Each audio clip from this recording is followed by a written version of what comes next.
The Book of Leviticus, Chapter 17.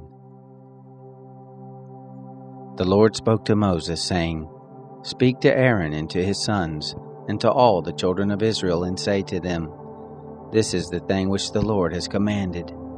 Whatever man there is of the house of Israel, who kills an ox or lamb or goat in the camp, or who kills it outside the camp, and hasn't brought it to the door of the tent of meeting, to offer it as an offering to the Lord before the tabernacle of the Lord, blood shall be imputed to that man. He has shed blood, and that man shall be cut off from among his people. This is to the end that the children of Israel may bring their sacrifices, which they sacrifice in the open field, that they may bring them to the Lord to the door of the tent of meeting, to the priest, and sacrifice them for sacrifices of peace offerings to the Lord. The priest shall sprinkle the blood on the altar of the Lord at the door of the tent of meeting, and burn the fat for a sweet savor to the Lord. They shall no more sacrifice their sacrifices to the goat idols, after which they play the prostitute.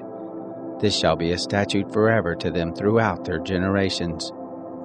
You shall say to them, Any man there is of the house of Israel, or of the strangers who live as foreigners among them, who offers a burnt offering or sacrifice, and doesn't bring it to the door of the tent of meeting to sacrifice it to the Lord, that man shall be cut off from his people. Any man of the house of Israel, or of the strangers who live as foreigners among them, who eats any kind of blood, I will set my face against that soul who eats blood, and will cut him off from among his people.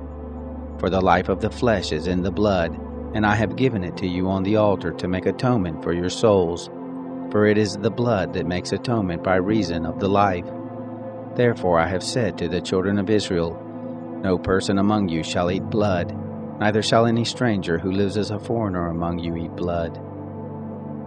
Whatever man there is of the children of Israel, or of the strangers who live as foreigners among them, who takes in hunting any animal or bird that may be eaten, he shall pour out its blood, and cover it with dust. For as to the life of all flesh, its blood is with its life. Therefore I said to the children of Israel, You shall not eat the blood of any kind of flesh, for the life of all flesh is its blood. Whoever eats it shall be cut off. Every person that eats what dies of itself, or that which is torn by animals, whether he is native born or a foreigner, he shall wash his clothes, and bathe himself in water, and be unclean until the evening. Then he shall be clean. But if he doesn't wash them, or bathe his flesh, then he shall bear his iniquity.